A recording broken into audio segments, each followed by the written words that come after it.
കാസർഗോഡിൻ്റെ എല്ലാ പ്രേക്ഷകർക്കും ടോക്ക് ടൈമിൻ്റെ മറ്റൊരു എപ്പിസോഡിലേക്ക് സ്വാഗതം. ഇന്ന് ടോക്ക് ടൈമിൽ അതിഥിയായിട്ടുള്ളത് Kottayam Malabar government higher secondary school principal doctor M ലളിതയാണ്. വെൽക്കം. നമസ്കാരം. സമകാലീന സംഭവങ്ങൾ, അതായത് മനുഷ്യൻ പ്രകൃതിക്ക് കൊടുക്കുന്ന പല ആഘാതങ്ങളും അതിൻ്റെ 10 ഇരട്ടിയോളം വിപുലമായ ഭയാനകമായ രീതിയാണ് പ്രകൃതി തിരിച്ചു നൽകുന്നത്. സമകാലിക സംഭവങ്ങൾ, കാലിക പ്രസക്തിയുള്ള പല സംഭവങ്ങളും നമുക്കിപ്പോൾ വയനാടൊക്കെ കണ്ടതാണ്. ടീച്ചർ അതിനെക്കുറിച്ച്, കാരണം ഈ മേഖലയിൽ അല്ലെങ്കിൽ പ്രകൃതിയുടെ പരിസ്ഥിതി ലോല പ്രദേശങ്ങളിൽ പരിസ്ഥിതിയെക്കുറിച്ചൊക്കെ പഠനം നടത്തുകയും റിസർച്ച് ചെയ്യുകയും ഡോക്ടറേറ്റൊക്കെ നേടിയ മറ്റു വിഷയങ്ങളിൽ ഡോക്ടറേറ്റ് നേടിയ ടീച്ചർക്ക് ഇതിനെക്കുറിച്ചുള്ള അഭിപ്രായം എന്താണ്? എൻ്റെ അഭിപ്രായം എന്ന് ചോദിച്ചാൽ, മനുഷ്യൻ്റെ ഇടപെടലുകൾ കുറേയൊക്കെ പ്രകൃതി ദുരന്തങ്ങളുടെ ആക്കം കൂട്ടുന്നുണ്ട്. പ്രകൃതി ദുരന്തങ്ങൾ കുറേയൊക്കെ സ്വാഭാവികമാണ്, നാച്ചുറൽ ഹസാർഡ്സ് എന്ന് പറയും നമ്മൾ. പ്രകൃതി ദുരന്തങ്ങൾ അത് നമുക്ക് ഒഴിവാക്കാനാവുകയില്ല. പക്ഷേ പലപ്പോഴും അതിൻ്റെ ദുരന്ത തീവ്രതകൾ നമുക്ക് ലഘൂകരിക്കാൻ പറ്റും. വയനാടിനെ സംബന്ധിച്ച് പറയുകയാണെങ്കിൽ, അത് ഉരുൾപൊട്ടൽ, മലയിടിച്ചിൽ വന്നത് പ്രത്യേകിച്ചും പ്രധാനമായിട്ടും കനത്ത മഴ തന്നെയാണ്. മനുഷ്യൻ്റെ ഇടപെടലുകൾ അതിൻ്റെ ആക്കം കൂട്ടുന്നുണ്ട്. ഉരുൾപൊട്ടൽ 2 കാരണങ്ങൾ കൊണ്ട് ഉണ്ടാകാം. ഒന്ന് പ്രകൃതി, നാച്ചുറൽ ഫാക്ടേഴ്സ്. രണ്ടാമത് ആന്ത്രോപോജനിക് ഫാക്ടേഴ്സ്, മനുഷ്യൻ്റെ ഇടപെടൽ. ഓക്കെ, നമുക്ക് ആ വിഷയം നമുക്ക് കുറച്ച് ഡീറ്റെയിൽ ആയിട്ട് അതിലേക്ക് പോകാം. അതിന് മുന്നോടിയായിട്ട് ഇപ്പം ടീച്ചർ റിസർച്ച് ചെയ്തൊരു മേഖലയുണ്ടല്ലോ. സാധാരണ നമ്മൾ റിസർച്ചിന്, ആ തീസിസിന് ഒരു ടോപ്പിക്കലോ സബ്ജക്റ്റ് സെലക്ട് ചെയ്യുന്നത് മുൻധാരണയിൽ. ഫോർ എക്സാമ്പിൾ, എനിക്കൊരു റിസർച്ച് ഇന്ന് സബ്ജക്റ്റ് ചെയ്യണം, എന്നിട്ട് നമുക്കൊരു അത് റിസർച്ച് ചെയ്ത ഒരു ഡോക്ടറേറ്റ് നേടണം എന്നുള്ള ഒരു മുൻധാരണയിലാണ് നമ്മളൊക്കെ ചെയ്യുന്നത്. ഇപ്പോൾ ഈ ടീച്ചർ തിരഞ്ഞെടുത്ത വിഷയം ഏതായിരുന്നു റിസർച്ച് ചെയ്യാൻ വേണ്ടിയിട്ട്? ഞാൻ മടായിപ്പാറയിലെ ഖനനവുമായി ബന്ധപ്പെട്ട അതിൻ്റെ ഫലമായിട്ടുണ്ടാകുന്ന പാരിസ്ഥിതിക ആഘാതമാണ്. അതായത് ജിയോ എൻവയോൺമെന്റൽ impacts of mining to the water. Okay, correct. ഞാൻ അതിലേക്ക് തന്നെയാണ്. കാരണം വെച്ചാൽ റിസർച്ച് പലപ്പോഴും വിഷയങ്ങൾ നേരത്തെയാണ് നമ്മൾ തീരുമാനിക്കുന്നത്. ഇതിപ്പം അല്ലെങ്കിൽ ആ സ്കൂളിൽ വർക്ക് ചെയ്യുന്ന സമയത്ത് തൊട്ടടുത്ത അല്ലെങ്കിൽ നമുക്ക് സാമൂഹിക പ്രശ്നങ്ങൾ ഉണ്ടാക്കുന്ന ഒരു ഖനനം അടുത്ത് കണ്ടതുകൊണ്ട് അതിലിടപെട്ടുകൊണ്ട് ആ വിഷയം തിരഞ്ഞെടുത്തതാണോ? അതല്ല, നേരത്തെ നമ്മളൊരു തീരുമാനം ഉണ്ടാവുമല്ലോ റിസർച്ചിൻ്റെ ഒരു ടോപ്പിക്ക് വേണമെന്നുള്ളത്. അങ്ങനെ അന്വേഷിക്കുന്നതിൻ്റെ ഇടയിൽ നമുക്ക് കിട്ടിയൊരു വിഷയമാണോ അത്? രണ്ടും ആകാം. കാരണം ഞാൻ റിസർച്ച് ചെയ്യണം എന്നുള്ള ഒരു അതിതീവ്രമായ ഒരു ആഗ്രഹത്തിൽ നിൽക്കുമ്പോഴാണ് ഞാൻ മടായി ഗവൺമെൻറ് ഹയർ സെക്കൻഡറിയിലെ ജിയോളജി അധ്യാപികയായിട്ട് കുറേ വർഷം വർക്ക് ചെയ്തത്. 2005 ഞാൻ അവിടെ ജോയിൻ ചെയ്തത്. ആയിടക്കാണ് നമുക്ക് ക്ലാസ്സിൽ പലപ്പോഴും ജിയോളജിയുമായി ബന്ധപ്പെട്ട കാര്യങ്ങൾ ഡിസ്കസ് ചെയ്യുമ്പോൾ വെള്ളത്തിനെക്കുറിച്ചും മണ്ണിനെക്കുറിച്ചൊക്കെ ചോദ്യങ്ങൾ ഉന്നയിക്കാറുണ്ട് കുട്ടികളോട്. അപ്പോൾ ആ ഏരിയയിൽ കുട്ടികൾ ഞാൻ വെള്ളത്തിൻ്റെ എന്തെങ്കിലും നിറവ്യത്യാസമുണ്ടോ, അല്ലെങ്കിൽ മണമുണ്ടോ, അല്ലെങ്കിൽ എന്തെങ്കിലും രുചി വ്യത്യാസമുണ്ടോ എന്ന് ചോദിക്കുന്ന കൂട്ടത്തിൽ കുട്ടികൾ അവരുടെ വീടുകളിലെ വെള്ളത്തിൻ്റെ നിറം മഞ്ഞയാണ്, അല്ലെങ്കിൽ വെള്ളം സാധാരണ കിണറിലെ വെള്ളത്തിന് നിറമില്ലല്ലോ, അപ്പോൾ ചുവപ്പാണ്, മഞ്ഞയാണെന്നൊക്കെ പറയുമ്പോൾ എനിക്കതിൽ കൂടുതൽ കാരണം അന്വേഷിക്കുമ്പോൾ അവരോട് ഒരു ബോട്ടിൽ കൊണ്ടുവരാൻ പറഞ്ഞു കുട്ടികളോട്. അപ്പോൾ അങ്ങനെ ഒരു വാട്ടർ ബോട്ടിൽ അവർ 1 ലിറ്റർ വെള്ളം കിണറിൽ നിന്ന് എടുത്തു കൊണ്ടുവരാൻ പറയുകയും, അപ്പോൾ അവർ പിറ്റേ ദിവസം കൊണ്ടുവന്ന് നോക്കിയപ്പോൾ അവർ പറയുന്നത് സത്യമാണെന്ന് മനസ്സിലായി. ഓക്കെ, ഇപ്പോൾ അതായത് നമ്മൾ താമസിക്കുന്ന ചുറ്റുപാട് നമുക്കുണ്ടാകുന്ന ഒരു സർക്കിൾ ഉണ്ടല്ലോ, നമ്മൾ താമസിക്കുന്ന ഒരു റെസിഡൻഷ്യൽ സർക്കിൾ. അവിടെ ഇപ്പം സാധാരണ കിണറിലായാലും ബോർവെല്ലിലായാലൊക്കെ വെള്ളത്തിന് ഈ പറയുന്ന നിറവ്യത്യാസങ്ങൾ ഉണ്ടാകാറുണ്ട്. ഈ നിറവ്യത്യാസങ്ങൾ അല്ലെങ്കിൽ ഈ കുട്ടികൾ കൊണ്ടുവന്ന ഒരു ബോട്ടിൽ കാണുന്ന നിറവ്യത്യാസം എന്നത് അവിടെ നടക്കുന്ന ഖനനം അല്ലെങ്കിൽ അതുണ്ടാക്കുന്ന പാരിസ്ഥിതിക പ്രശ്നമാണ് എന്നുള്ള ഒരു കണ്ടെത്തലിലേക്ക് അത് എങ്ങനെയാണ് എത്തിച്ചേരുന്നത്? അല്ല, ഞങ്ങൾക്ക് മുൻകൂട്ടി അറിയായിരുന്നു അവിടെ ഒരു ക്ലേ ഖനി സ്ഥിതി ചെയ്യുന്നുണ്ട്. ഭയങ്കര ഭാഗത്തുള്ള കുട്ടികളോടാണ് ഞാൻ മുൻകൂട്ടി കുറച്ച് അതിനെക്കുറിച്ച് അറിയായിരുന്നു.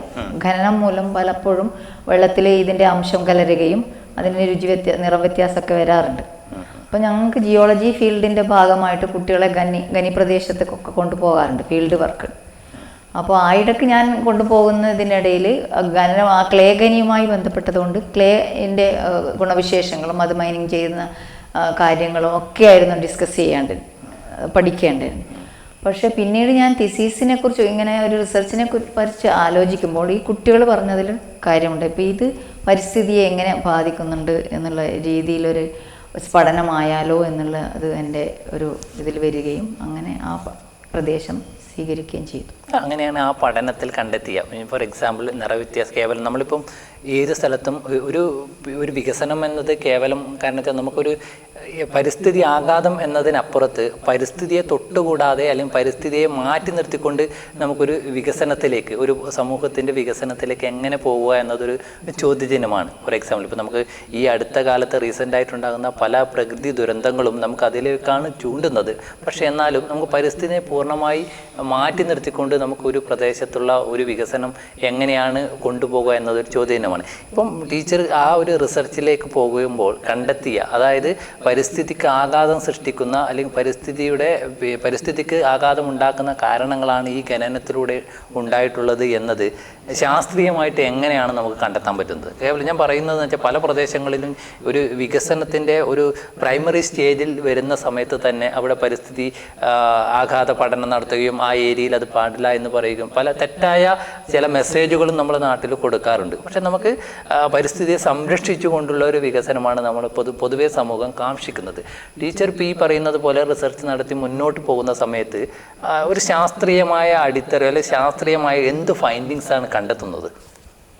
ഒരുപാട് ചോദ്യങ്ങളുണ്ട്. ഒന്നാമത്തെ ചോദ്യം പറഞ്ഞു കഴിഞ്ഞാൽ, പരിസ്ഥിതിക്ക് വികസനം വേണം. നമ്മുടെ രാജ്യത്തിൻ്റെ വികസനത്തിന് ധാതുക്കൾ ആവശ്യമാണ്. ധാതുക്കൾ ആണ് ഇൻഡസ്ട്രിയുടെ നട്ടെല്ല് എന്നാണ് നമ്മൾ പറയും. പക്ഷേ അതേ സമയത്ത് തന്നെ നമ്മുടെ മനുഷ്യൻ്റെ ജീവന്, അതേപോലെ വെള്ളത്തിന്, അതൊക്കെ പ്രാധാന്യം കൽപ്പിക്കണം. അപ്പോൾ നമ്മൾ മൈനിങ് തുടങ്ങുന്നതിന് മുന്നേ അവിടെ നിങ്ങൾ പറഞ്ഞ പോലെ EIA എൻവയോൺമെൻറ്റൽ ഇമ്പാക്റ്റ് അസസ്മെൻറ്റ് നടത്താറുണ്ട്. അപ്പോൾ അതേപോലെയുള്ള ഒരു പഠനം ഈ മേഖലയിൽ നടത്തിയിട്ടുണ്ടോ എന്നുള്ളതിന് ശാസ്ത്രീയമായിട്ടുള്ള തെളിവുകളൊന്നുമില്ല. അങ്ങനെയുള്ളൊരു പഠനം ഇതിനു മുന്നേ നടത്തിയിട്ടില്ല എന്നാണ് ഞാൻ അവിടെ അറിഞ്ഞിട്ടുള്ളത്. കാരണം മാടായിപ്പാറ എന്ന് പറയുന്നത് ഒരു വളരെയധികം ജൈവ വൈവിധ്യമുള്ളൊരു സ്ഥലമാണ്. അതുപോലെ അതിൽ സാംസ്കാരികപരമായിട്ടും ചരിത്രപരമായും വളരെയധികം പ്രാധാന്യമുള്ള പ്രദേശമായതുകൊണ്ട് അതിൻ്റെ ഒരു പടിഞ്ഞാറ് ഭാഗത്താണ് ഈ കളിമൺ ഖനനം നടത്തുന്നത്. അപ്പോൾ ആദ്യം അനുവദിച്ചിട്ടുള്ളത് ഒരു ചെറിയ സ്ക്വയർ ഫീറ്റ് ആയിരുന്നു.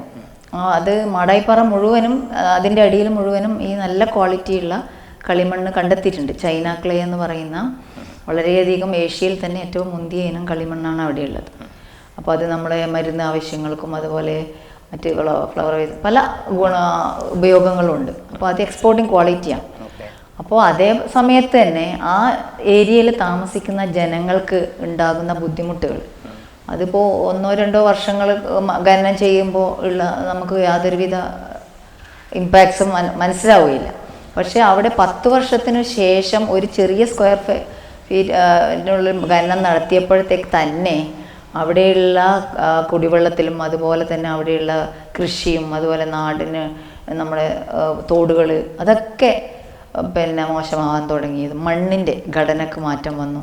അപ്പോൾ ഇതൊക്കെ ആ നാട്ടുകാരുടെ ഇടയിൽ നമ്മളൊരു സർവേ നടത്തിയപ്പോൾ മനസ്സിലാക്കിയതിൻ്റെ അടിസ്ഥാനത്തിലാണ് അവിടെ ഇങ്ങനെ ഒരു പരിസ്ഥിതിക്ക് ദോഷം വരുന്നത്. എന്ത് വികസനം വന്നു കഴിഞ്ഞാലും നാടിൻ്റെ ജനങ്ങളാണ് പ്രധാനം എന്നുള്ളത് നമ്മൾ മനസ്സിലാക്കണം.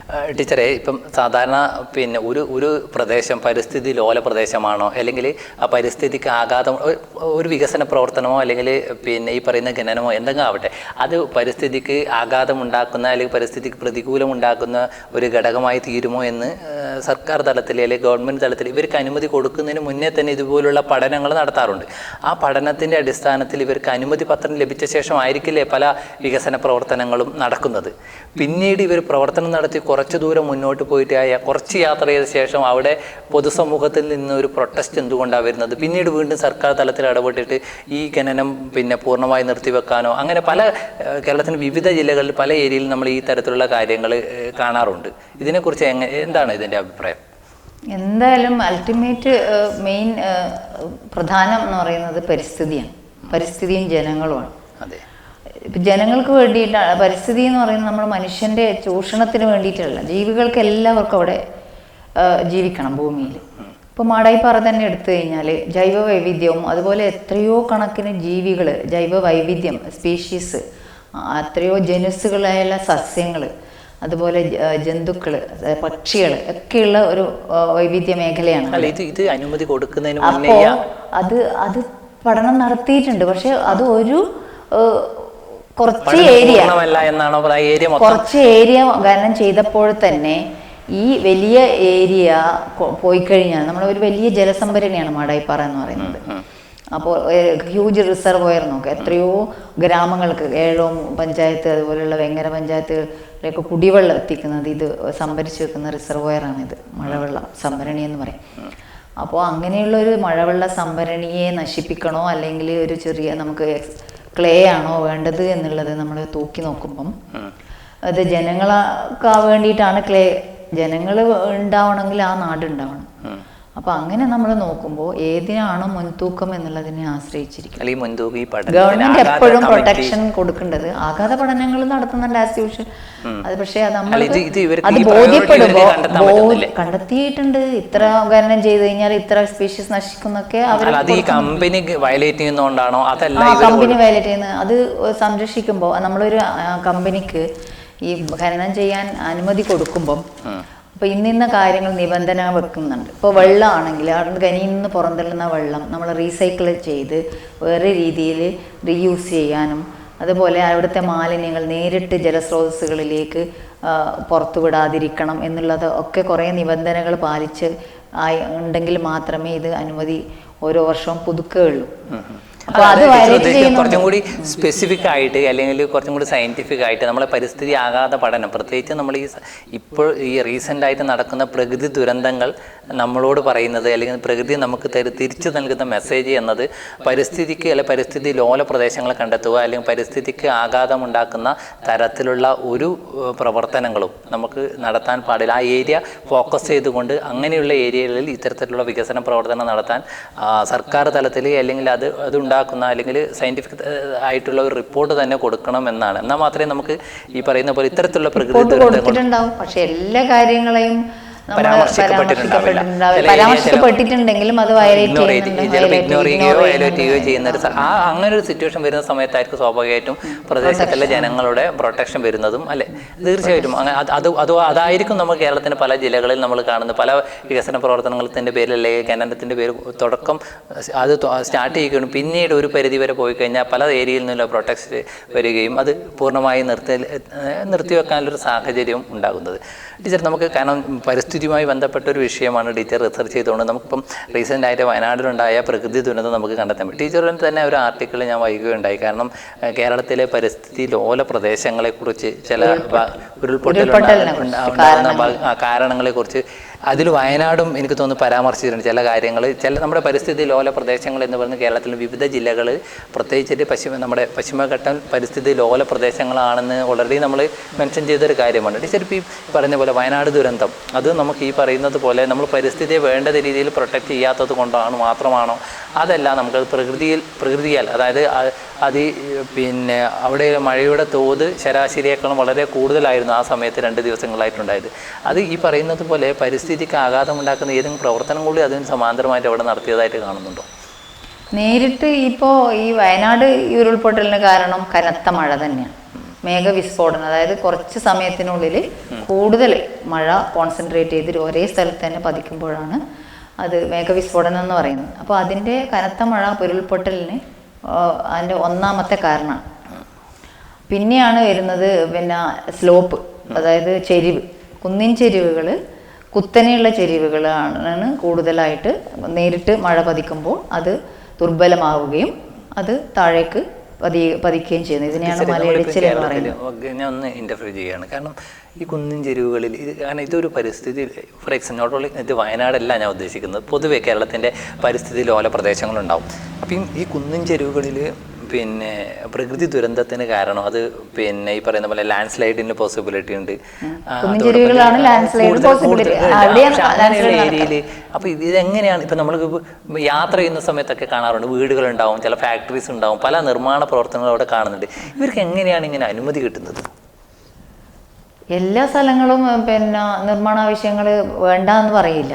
കാരണം പരിസ്ഥിതി ലോലം എന്ന് പറയുന്ന ഉദ്ദേശിക്കുന്നത് എൻവയോൺമെന്റൽ ഫ്രെജിലിറ്റി ഉള്ള സ്ഥലം, ഫ്രിജൈൽ ഏരിയ എന്ന് പറയും. അപ്പോൾ അവിടെ യാതൊരുവിധ നിർമ്മാണ ആവശ്യങ്ങളും ചെയ്യാൻ പാടില്ല എന്നുള്ളതാണ് പ്രകൃതി പറയുന്നത്. എന്നാൽ നമുക്കത് പ്രകൃതിക്ക് ദോഷകരമായിട്ട് അത് ബാധിക്കുകയും മനുഷ്യനും അവിടെ നശിക്കുകയും ചെയ്യുമെന്നുള്ളതാണ്. ഇപ്പോൾ എൻവയോൺമെൻറ്റൽ ഫ്രിജൈൽ ഏരിയ ഇപ്പോൾ വയനാട് അതുപോലെ ഇടുക്കി ജില്ലകളിലൊക്കെയാണ് ഈ മലയോര മേഖലയിൽ കൂടുതലായിട്ട് ലാൻഡ്സ്ലൈഡ് പ്രോൺ ഏരിയാസ് ഉണ്ടാകുന്നത്. സോൺ മാപ്പ് ചെയ്തപ്പോൾ സെസ്സും അതുപോലെ ജിയോളജിക്കൽ സൊസൈറ്റി ഓഫ് ഇന്ത്യ ഒക്കെ പരിസ്ഥിതി ലോല പ്രദേശങ്ങളെ മാപ്പ് ചെയ്തിട്ടുണ്ട്. അപ്പോൾ അതിൽ ലാൻഡ്സ്ലൈഡ് ഉണ്ടാവാൻ സാധ്യതയുള്ള പ്രദേശങ്ങളാണ് ഈ ചൂരൽമലയും മുണ്ടക്കയും അതുപോലുള്ള അതിതീവ്ര ലോല പ്രദേശങ്ങൾ, മിതമായിട്ടുള്ള പ്രദേശങ്ങൾ, അങ്ങനെയുള്ള സോണിങ് ഒക്കെ ഉണ്ട്. അപ്പോൾ അതിൽ വരുന്നതാണ് ഇത്. അപ്പോൾ ഇവിടെ മഴ ആൾറെഡി അത് പിന്നെ ഇടിയാൻ സാധ്യതയുള്ള മേഖലയിലാണ്. പക്ഷെ അത് കൂടുതൽ അവിടെ മനുഷ്യന്റെ ഇടപെടലുകൾ ബാധിച്ചിട്ടുണ്ടോ എന്നതിൽ സയന്റിഫിക് ആയിട്ട് പ്രൂഫ് ചെയ്തിട്ടില്ല. നമ്മളിപ്പോൾ ഫോർ എക്സാമ്പിൾ പരിസ്ഥിതി ലോല പ്രദേശങ്ങൾ എന്ന് സാധാരണക്കാരന് ഒരാൾക്ക് അത് മനസ്സിലാവണമെന്നില്ല. ഇതൊരു ഫ്രജൈൽ ഏരിയ ആണോ അല്ലെങ്കിൽ പരിസ്ഥിതി ലോല പ്രദേശമാണോ എന്ന് അറിയില്ല. നമ്മൾ സാധാരണ കേരളത്തിൽ പ്രത്യേകിച്ച് ജനങ്ങൾ കാർഷിക മേഖലയെ ആശ്രയിച്ച് ജീവിക്കുന്നവർ ധാരാളം ആളുകളുണ്ട്. അവർക്ക് കുറച്ചുകൂടി കൃഷി ചെയ്യാനുള്ള ഏരിയ എന്ന് പറയുന്നത് ഈ പറയുന്നത് പോലെ കുന്നിൻ ചെരുവുകളോ അല്ലെങ്കിൽ ഈ പറയുന്ന ചിലപ്പോൾ അത് പരിസ്ഥിതി ലോല പ്രദേശങ്ങളാവാം. അങ്ങനെ എന്ത് തന്നെയായാലും ചെരുവുകൾ എപ്പോഴും പരിസ്ഥിതി ലോല പ്രദേശങ്ങൾ തന്നെയാണ് എല്ലാം മിക്കവാറും. കാരണം ഹൈ സ്റ്റീപ്പ് ഇപ്പോൾ ഈ മഴ ഉണ്ടായ ഈ ഉരുൾപൊട്ടൽ സ്റ്റാർട്ട് ചെയ്ത ആ സ്ഥലം നിബിഡ വനങ്ങളിലാണ്, വനത്തിൻ്റെ ഉള്ളിലാണ്. അവിടെ നിർമ്മാണ ആവശ്യങ്ങളൊക്കെ ചെയ്യുന്നുണ്ടാവില്ല. പക്ഷേ കുറച്ച് ഇവിടെ വരുമ്പോൾ ഇപ്പോൾ പുഴേൻ്റെ സൈഡുകളിൽ 2 സൈഡുകളിൽ നമ്മൾ വെള്ളപ്പൊക്ക സാധ്യത എന്തായാലും ഉണ്ടാവും. അവിടെ പോയിട്ട് നമ്മൾ കൃഷി ചെയ്യുകയും അതുപോലെ തന്നെ കൃഷി ആവശ്യങ്ങൾക്ക് വേണ്ടിയിട്ട് മരങ്ങളെ വെട്ടുകയും അവിടെ വീടെടുക്കുകയൊക്കെ ചെയ്യുമ്പോൾ അത് പ്രകൃതിക്ക് ദോഷകരമായി ബാധിക്കും. അവരെ തന്നെയാണ് ടീച്ചർ നമ്മളിപ്പോൾ പ്രകൃതിയുടെ ദോഷം കണ്ടെത്തുന്നത് പലപ്പോഴും ഒരു ദുരന്തത്തിന് ശേഷമായിരിക്കുന്നുണ്ട്. ആ ഒരു പ്രവണത ഇപ്പം ഫോർ എക്സാമ്പിൾ നമ്മളത് അതിൻ്റെ ഡെൻസിറ്റി അല്ലെങ്കിൽ ആ ദുരന്തത്തിൻ്റെ തീവ്രത അത് എത്ര കൊണ്ട് കൂടുന്നു അത്ര കണ്ട് മനുഷ്യൻ കുറച്ച് കാലഘട്ടത്തിൽ ഒരു കോഷ്യസ് ആവുന്നുണ്ട്. ഇത് പരിസ്ഥിതി ലോല പ്രദേശമാണ്, ഇത് പ്രകൃതിയാണ്, നമ്മൾ വളരെ കോഷ്യസ് ആവണമെന്ന്. പക്ഷേ കാലം കുറച്ച് കഴിയുന്ന സമയത്ത് വീണ്ടും ബോധവൽക്കരണം കുറവാണ് വരുന്നത്. വീണ്ടും അവർ എവിടെയാണോ അത് നിന്നത് അവിടത്തേക്ക് തന്നെ ഒരു യൂട്ടേൺ എടുക്കുന്ന ഒരു രീതി നമുക്ക് കാണുന്നുണ്ട്. നമുക്ക് എങ്ങനെയാണ് ഇത് മനുഷ്യനെ ദുരന്തം പ്രകൃതി പഠിപ്പിക്കുക മാത്രമല്ലാതെ സമൂഹത്തിന് ഇത് എങ്ങനെയാണ് മനുഷ്യരെ ബോധവൽക്കരിക്കാൻ പറ്റുന്നത്? ബോധവൽക്കരിക്കുന്നുണ്ട്. പക്ഷെ അവർ അറിഞ്ഞുകൊണ്ട് ബോധം നടിക്കുന്നില്ല എന്നാണ് എനിക്ക് തോന്നുന്നത്. കാരണം ഇപ്പോൾ ചൂരൽമലയെല്ലാം മുമ്പേ പ്രവചിച്ചാണ് അത് പരിസ്ഥിതി ലോല പ്രദേശമാണ്, അവിടെ ഉണ്ടാവാൻ സാധ്യത. പുത്തുമലയിൽ 2018 ഇത് നടന്നപ്പോൾ ചൂരൽമലയും അതുപോലെ ഉണ്ടാവാൻ സാധ്യതയുണ്ട് എന്ന് പ്രവചിച്ചിട്ടുണ്ട്. പക്ഷെ നമ്മൾ മനുഷ്യന് ഇനിയും പിന്നെ നമ്മുടെ സുഖലോലുപത ആണ് കൂടുതലായിട്ട് പ്രാധാന്യം കൽപ്പിക്കുന്നത്. ഇപ്പോൾ കാർഷിക ആവശ്യങ്ങളായാലും നിർമ്മാണ പ്രവർത്തന റിസോർട്ട് പണിയുന്നതിനായാലും ഹോം സ്റ്റേ അങ്ങനെയുള്ള അത് പണിയുമ്പോൾ നമ്മളിതൊക്കെ മറക്കുന്നു. അല്ല, ഈ പരിസ്ഥിതി ലോല പ്രദേശങ്ങളിൽ നമ്മളൊരു നിർമ്മാണ പ്രവർത്തനം നടക്കുന്നതിന് അവിടെ ജനങ്ങൾ വാസയോഗ്യമല്ല എന്നുള്ളത് ഒരിക്കലും നമ്മൾ എഴുതി കൊടുക്കാൻ പറ്റില്ല. പക്ഷെ നമ്മൾ അവിടെ താമസിക്കുന്നതിന് നിയമവശങ്ങൾ നോക്കിയിട്ട് വേണം നമുക്ക് താമസിക്കാൻ. ഈ റിസർച്ചിന് എത്ര വർഷം എടുത്തു? ഞാൻ 2012 തുടങ്ങിയത്. 2017 ഗ്രേഡ് സെൻട്രൽ യൂണിവേഴ്സിറ്റിയിൽ ഇപ്പോൾ ജിയോളജി ഡിപ്പാർട്ട്മെൻറ്റിൻ്റെ ഹെഡായ ഡോക്ടർ മുഹമ്മദ് അസ്ലം സർ, അദ്ദേഹം കാസർഗോഡ് ഗവൺമെൻറ് കോളേജിലായിരുന്നു ഞാൻ ജോയിൻ ചെയ്യുമ്പോൾ റിസർച്ചേഴ്സ് ആയിട്ട്. അത് കുറച്ചും കൂടി ഫോക്കസ് ഏരിയ കിട്ടിയത് എനിക്ക് തോന്നുന്നു ആ ജോലി ചെയ്യുന്ന സ്ഥലത്ത് തന്നെ ഇങ്ങനെ ഒരു ലൈവായിട്ടുള്ള ഇങ്ങനത്തെ ഒരു ഈ പറയുന്ന പരിസ്ഥിതിക്ക് ആഘാതം സൃഷ്ടിക്കുന്ന ഒരു ടോപ്പിക്ക് കിട്ടിയത് കുറച്ചും കൂടി റിസർച്ച് എളുപ്പമാക്കാനും അതോടൊപ്പം തന്നെ കുറച്ചും കാര്യക്ഷമമാകാനുള്ള ഒരു സാധ്യത ഉണ്ടായിട്ടുണ്ട്. എൻ്റെ പഠന പ്രവർത്തനങ്ങൾക്ക് കൂടുതൽ റിസർച്ചായിട്ട് സ്പെൻഡ് ചെയ്യാൻ ആ ഏരിയയിൽ സർവേ നടത്തുന്നതിനും സാമ്പിൾ കളക്ട് ചെയ്യുന്നതിനൊക്കെ അത് സഹായകരമായിട്ടുണ്ട് എൻ്റെ ജോലി എവിടെയായത്. ടീച്ചർ, നമുക്കിപ്പോൾ റീസെൻ്റായിട്ട് ഡിസ്കസ് ചെയ്യാനുള്ളത് പ്രകൃതി ദുരന്തം. നമ്മൾ വയനാട് ഇപ്പം നടന്ന പ്രകൃതി ദുരന്തമാണ്. ഈ ദുരന്തങ്ങൾ ഇതിന് മുന്നേ ഉണ്ടായ ഓരോ ദുരന്തങ്ങളും നമുക്ക് ഓരോ പാഠങ്ങളാണ് നൽകുന്നത്. പക്ഷേ ഈ പാഠങ്ങൾ അല്ലെങ്കിൽ അത് പ്രകൃതി നൽകുന്ന ആ മെസ്സേജ് പൂർണ്ണമായി ഉൾക്കൊള്ളാൻ സമൂഹത്തിന് ആ ഒരു ടൈം ബൗണ്ടായിട്ടല്ലാതെ പിന്നീട് അത് നമ്മൾ ഇൻ ഫ്യൂച്ചറിൽ അത് മറന്നുകൊണ്ടുള്ള വികസന പ്രവർത്തനമോ അല്ലെങ്കിൽ മുന്നോട്ടുള്ള യാത്രയാണ്. ഇതിനെ അതിജീവിക്കാൻ നമ്മൾ എന്താണ്, ഏത് തരത്തിലുള്ള മെസ്സേജാണ്, എങ്ങനെയാണ് സമൂഹത്തെ ബോധവൽക്കരിക്കേണ്ടത്? കൂടുതലായിട്ടും പ്രകൃതിയെ അറിഞ്ഞ് ജീവിക്കാൻ ജനങ്ങളെ ബോധവൽക്കരിക്കുക എന്നുള്ളതാണ് ഇതിന് പ്രധാനപ്പെട്ട ഒരു റെമഡി എന്ന് പറയുന്നത്. ഇപ്പോൾ നമ്മൾ നിർമ്മാണ പ്രവർത്തനങ്ങൾ നടത്തുമ്പോൾ ഭൂമിയെ അറിയുന്നത് കൂടുതലും ജിയോളജിക്കാർ. ഇപ്പോൾ ജിയോളജി ഒരു ഏരിയയിൽ എന്തെങ്കിലും കൺസ്ട്രക്ഷൻ വർക്കോ അല്ലെങ്കിൽ റോഡ് കട്ടിങ്ങോ അല്ലെങ്കിൽ റെയിൽവേ കട്ടിങ്ങോ നിർമ്മാണ പ്രവർത്തനങ്ങൾ നടത്തുമ്പോൾ അവിടുത്തെ പരിസ്ഥിതി അല്ലെങ്കിൽ അവിടുത്തെ ഭൂമിയെ കുറിച്ച് അറിയുക, അതുമായി ബന്ധപ്പെട്ട വിദഗ്ധരുടെ അഭിപ്രായങ്ങൾ തേടുക എന്നുള്ളതാണ് പ്രധാനപ്പെട്ട ഒരു കാര്യം. ഇപ്പോൾ കുന്നിൻ ചെരിവുകൾ നമ്മൾ ഇടിച്ച് റോഡ് കട്ട് ചെയ്യുമ്പോൾ നമ്മൾ കുത്തനെയുള്ള ചെരിവുകളാണ് ഇടുന്നത്. ഇതിപ്പോൾ നമ്മളിപ്പോൾ ജില്ലിക്കല്ല് കൂട്ടി അല്ലെങ്കിൽ പൂഴി കൂട്ടുമ്പോൾ കൂമ്പാരം കൂട്ടുമ്പോൾ ഒരു പരിധി കഴിഞ്ഞാൽ അത് ചെരിഞ്ഞു പോകും. അതിനെ ആംഗിൾ ഓഫ് റീപ്പോസ് എന്ന് പറയും. അതിൽ കൂടുതൽ ചെരിവ് ഒരിക്കലും കൂമ്പാരത്തിനോ അല്ലെങ്കിൽ സ്ലോപ്പിനോ ഇടാൻ പാടില്ല. സ്റ്റീപ്പ് സ്ലോപ്പ് എല്ലാ സമയത്തും ഇടിയാൻ സാധ്യതയുണ്ട്. അപ്പോൾ അതറിയുന്നത് ജിയോളജിസ്റ്റുകളാണ്. അപ്പോൾ ജിയോളജിക്കൽ പഠനം നടത്തുന്നതും അത് ജനങ്ങളിലേക്ക് എത്തിക്കുക എന്നുള്ളതുമാണ് പ്രധാനപ്പെട്ട ഒരു ഇതൊരു ബോധവൽക്കരണത്തിനപ്പുറത്ത് ഒരു അക്കാഡമിക് തലത്തിൽ ഫോർ എക്സാമ്പിൾ നമ്മളിപ്പോൾ ഒരു പഠന വിഷയമാക്കുന്നത് മാത്രമല്ല, ഇത് പഠിപ്പിക്കുന്ന രീതിയിലേക്ക് പഠന വിഷയങ്ങൾ ധാരാളം പഠന റിപ്പോർട്ടുകൾ നമ്മുടെ മുന്നിലുണ്ട്. പക്ഷെ ഇത് നമുക്കിപ്പോൾ ഉൾപ്പെടുത്തി കഴിഞ്ഞാൽ വരുന്ന ജനറേഷന് പരിസ്ഥിതിയെ കുറിച്ച് കുറച്ചും കൂടി എല്ലാ സിലബസിലും കൂടുതൽ പ്രാധാന്യം ഭൂമിയുടെ ജിയോളജിക്ക് ഇമ്പോർട്ടൻസ് കൊടുക്കുക. ഇപ്പോൾ റെയർ സബ്ജക്റ്റ് ആയിട്ടാണ് ഇത് സ്കൂളുകളിലും അതുപോലെ കോളേജുകളിലൊക്കെ പഠിപ്പിക്കുന്നത്. അത് ചെറിയ ക്ലാസ്സുകളിൽ മുതലേ എർത്ത് സയൻസ് എന്നുള്ള രീതിയിൽ ഒരു വിഷയമായിട്ട് തന്നെ കമ്പൽസറി ആയിട്ടുള്ള ഒരു വിഷയമായിട്ട് തന്നെ ഇടണം, അതായത് ഏർപ്പെടുത്തണം എന്നുള്ളതാണ് എൻ്റെ അഭിപ്രായം. പിന്നെ നമ്മൾ ഈ വികസന പ്രവർത്തനങ്ങൾ നടത്തുമ്പോൾ നമ്മൾ സ്ലോപ്പിനെ സ്റ്റെബിലൈസ് ചെയ്തു അവിടെ തന്നെ ഒഴിവാക്കിയിട്ട് നമ്മൾ റോഡിനാണ് പ്രാധാന്യം കൊടുക്കുന്നത്. നമ്മൾ കുന്നിന് പ്രാധാന്യം കൊടുക്കുന്നില്ല. ഇപ്പോൾ ഒരു നാഷണൽ ഹൈവേ എടുക്കുമ്പോൾ നമ്മൾ കുന്ന് ഇടിക്കുന്നുണ്ട്, മരങ്ങൾ വെട്ടുന്നുണ്ട്. പക്ഷേ ആ കുന്നിനെ പിന്നെ ബാക്കി വരുന്ന കുന്നിനെ നമ്മൾ വെറുതെ വിടുകയും ചെയ്യും. അതിനെ സ്റ്റെബിലൈസ് ചെയ്തില്ലെങ്കിൽ, അത് പ്രൊട്ടക്ട് ചെയ്ത് നിർത്തിയില്ലെങ്കിൽ ഇപ്പോഴും ഇത് സർവേ ഇപ്പം നമ്മളിപ്പം പിന്നെ അറുപത് പാത റോഡ് വരുന്ന സമയത്ത് നമ്മൾ ഏതിലൂടെ ആ റൂട്ട് നമ്മൾ കണ്ടെത്താനുള്ള ഒരു അതിന് പഠനങ്ങൾ, അതിന് മാപ്പിംഗ് അതൊക്കെ കൂടുതലാണ്. പക്ഷേ അത് സ്റ്റെബിലൈസ് ചെയ്യാൻ, അത് പ്രൊട്ടക്ട് ചെയ്യാൻ അതിനുശേഷം അത് ഫോളോ അപ്പ് ഇല്ല. പിന്നീട് ആ ഏരിയയിൽ നമ്മൾ ഫോക്കസ് ചെയ്യുന്ന അവിടെ കുന്നിടിച്ചിലുണ്ടാകുന്ന സമയത്ത് ഗതാഗതം തടസ്സപ്പെടുമ്പോൾ മാത്രം സാമൂഹികമായിട്ടുള്ള പ്രശ്നങ്ങൾ, ഇടുങ്ങിയ ചിന്താഗതിയാണ് ഇത്. നമ്മുടെ വികസനം കുറച്ചും കൂടി സയന്റിഫിക് പഠന റിപ്പോർട്ടും സയന്റിഫിക്കോ, അതോടൊപ്പം തന്നെ പാഠ്യവിഷയങ്ങളിൽ പരിസ്ഥിതിക്ക് കോട്ടം ഉണ്ടാക്കുന്ന പ്രവർത്തനങ്ങൾ നമ്മൾ കൂടുതൽ ഊന്നൽ നൽകണം. അത് കൂടുതൽ ബോധവൽക്കരിക്കുന്ന രീതിയിൽ പാഠ്യവിഷയത്തിൽ ഉൾപ്പെടുത്തും. ഓക്കെ, നമുക്ക് ടോക്ക് ടൈമിൽ ഇന്നത്തെ എപ്പിസോഡ് ഇവിടെ വൈൻഡ് അപ്പ് ചെയ്യാം ടീച്ചറെ. ഏകദേശം നമ്മുടെ വളരെ ഇമ്പോർട്ടൻ്റ് ആയ ഒരു വിഷയമാണ് ഇന്ന് ഡിസ്കസ് ചെയ്തത്. പ്രത്യേകിച്ചിട്ട് നമ്മുടെ സമകാലീന കാലിക പ്രസക്തിയുള്ള ഒരു വിഷയങ്ങൾ, ആ വിഷയത്തിൽ സമൂഹത്തിൻ്റെ ഉത്തരവാദിത്വം കൂടിയാണ് നമ്മളിന്ന് വളരെ പ്രധാനപ്പെട്ട ഒരു വിഷയമാണ് ഡിസ്കസ് ചെയ്തത്. ഈ വിഷയത്തിൽ കാസർഗോഡ് ഡിഷിൻ്റെ ടോക്ക് ടൈമിൻ്റെ ഈ എപ്പിസോഡ് ഇവിടെ അവസാനിപ്പിക്കുകയാണ്. ഈ എപ്പിസോഡ് കാസർഗോഡ് ഡിഷിൻ്റെ പ്രേക്ഷകരോട് സംസാരിച്ച ഡോക്ടർ ലളിത എമ്മിന് കാസർഗോഡ് ഡിഷിൻ്റെ നന്ദി അറിയിക്കുന്നു. ഒപ്പം എല്ലാ പ്രേക്ഷകർക്കും നന്ദി, നമസ്കാരം. Thank you teacher. നന്ദി.